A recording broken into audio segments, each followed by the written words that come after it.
Greetings, everybody. Jeremy from Follow Me Leadership. I want to talk to you today, actually speaking directly today to my brothers and sisters in the military, whether you're currently in now or you've already gotten out and you're now looking for a job in the civilian sector. Things to think about and understand and appreciate before taking that step. And I think it'll help prepare you for what's to come. So first and foremost, let's talk about one of the first problems you're going to be faced with is many of the employers out there don't have military experience and therefore can't relate to your service. It's just, you know what, accept it now that you're going to go work for somebody who's never served in the military, maybe never had a family member that served in the military, and that's okay. Just know that and then prepare yourself because it's just like anything we ever did in the military. You study the adversaries you're up against and know how to best prepare to challenge them. First and foremost, keep your resume focused on your skill set and leadership experiences. I think also talking in interviews about your teamwork, goals and deadlines, and measuring success is very important, and talk about it in terms that relate to that civilian employer. Don't use military terminology whenever possible. Try to avoid using the term mission, operational readiness, chain of command, logistics, or log pack. Get away from especially the acronyms. God knows, when I was in the military, I didn't understand half the acronyms that were thrown at me, but you nodded your head and said, I'll figure it out later. So be aware of that. Try not to use military terminology. Find something that relates. So instead of saying, your TO&E, talk about your personnel. Talk about managing people and payroll and things like that. Instead of logistics, use the word supply. Chain of command, talk about my manager or my boss's boss. Get very simple with things and try not to, steer away from the terminology. And be confident and express everything in terms of being a self-starter. That is your biggest asset of being in the military, is that you can be given purpose, motivation, and direction, a mission, and the manager then walks away and you handle it from there. So talk about everything you did in the military in those terms, about being a self-starter, being motivated, and just, being reliable, I think, and that'll help guide you towards what your future employer is looking for. Second thing to consider is potential employers will not understand military chain of command structure of any given unit size, or branch of service. So you need to be able to relate that to their particular environment. For example, if you were in the infantry and you were a fire team leader, don't talk about your machine gunner, your assistant gunner, things like that. If you were a scout unit, don't talk about, specific jobs within that type of unit. Talk about everything in terms of managing a small group of people, and the operations you did with those people, the things that you carried out, and how you guided your subordinates to do things that help the overall company's plan. When you talk about operational readiness for your team, talk about how you train them in physical training and inspected equipment and made sure that all of their training skills were up to date. And when it came time to perform in a particular mission, that you led them, through the exercises, and you showed them how to do things and taught them. Remember, even as a fire team leader, you might have only 3 people underneath you, but you're still a manager at that point. You're a supervisor managing a few people, and that's what civilian employers want to hear. If you were on, let's say, a battalion staff, talk about that in corporate terms. If you were the S1, you don't necessarily use terms like your TO&E. I want you to talk about managing personnel and payroll and assignments to units and operational readiness as far as it relates to new hires and employment placement.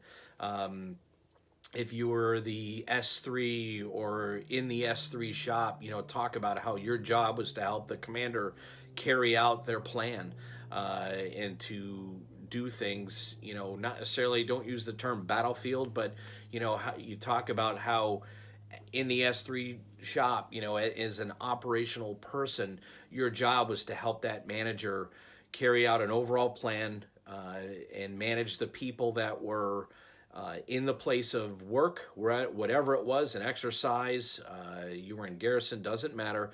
Talk about it in terms related to a corporate world, but get away from just referring to yourself in a military sense. Take that military job and apply it to a corporate world, whether it's personnel, operations, intelligence, can be marketing, could be research. If we're in the S4 shop, that's logistics. Talk about how you manage supply and people. You can relate everything if you kind of step back and try to look at it through a civilian's eyes. So then, third thing is there are some employers out there that can't relate to your MOS or job type and don't know how that you would be able to integrate into their world. So that's where you need to get specific about your job and the technical aspects of your job. For example, I was an infantry officer in the Army. So if I use the terms 11 Bravo or 13 Fox or 68 whiskey or whatever, that's not going to mean anything to a civilian. Even if I said I was in the infantry, that still doesn't relate to what they're doing, because all they know is when I say infantry, oh, well, you had a gun and you charged the hill and shot at the enemy. They can't then fathom how that relates to their world and how I'd be able to handle managing people and logistics and sales territories and everything for their company. So now you have to use examples of what you did in your job. As an infantry platoon leader, I managed potentially up to 38 people and potentially a couple $1 million worth of weapon systems and supply things.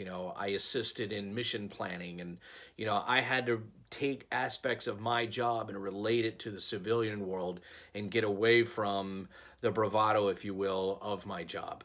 A lot of times employers will take what you talk about in your military service and relate it to some movie they saw. So if I said the infantry, all of a sudden they're thinking of, maybe Band of Brothers, or they're thinking about, Saving Private Ryan, and they're thinking about an officer with a couple of people underneath them, charging the beachhead or, moving out against the Nazis. And it just, they're having a hard time relating that to the corporate world. So you have to get creative and find ways to explain that, hey, as a company commander, I managed 136 people and about $20 million worth of DoD equipment, vehicles, and supplies for all my people, sensitive items. That's another one. If you had anything to do with sensitive items, if you had anything to do with computers and communications or whatever, talk about how it was your responsibility to manage not only the property of the item, but also the use, the care, and the function of the item. You also want to talk about things in terms of carrying out directives of those above you in achieving success for your unit. So, for example, if my job was to plan and coordinate a mission for my platoon, and I had to go into some village in Iraq and look for a certain bad guy or whatever, and we were going to plan to surround this village, do whatever, I would talk about things in terms of managing the amount of people, the departments I coordinated for the exercise, the operation. I would talk about the logistics that I involved, the type of things I had to plan for and coordinate with, and then relate that to how it reflected with the overall mission and the importance of it.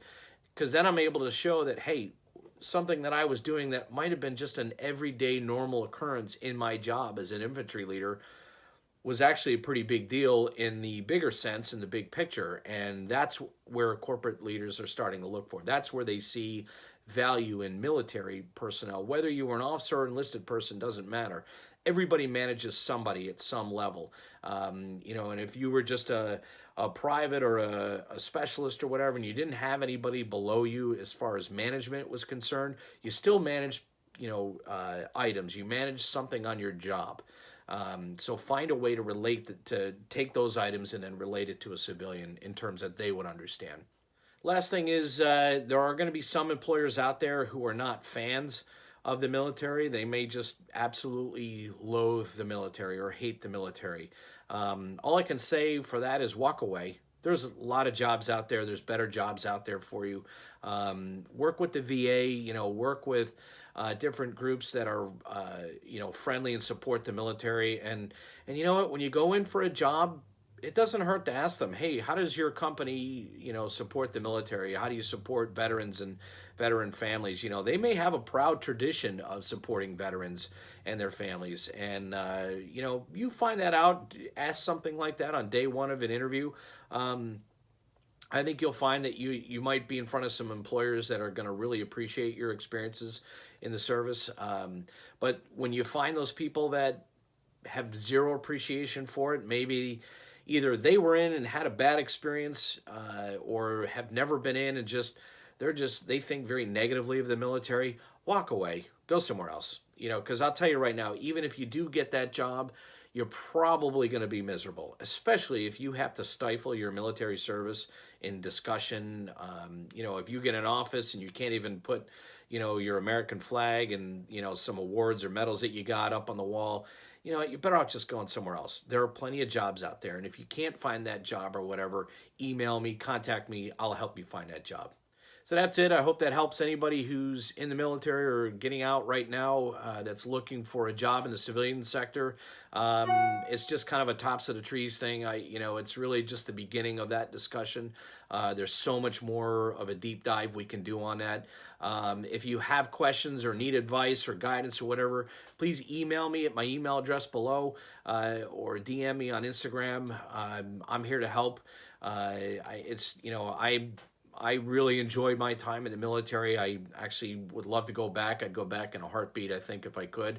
That's not to say that I don't enjoy what I'm doing now and enjoy my current schedule of being home with my family. But, I've been there with you. I served, I was deployed, so I know, everything that you all went through. And I appreciate your level of service. So if I can help you any further than just some of my words on this video, then I'd certainly love to. Take care.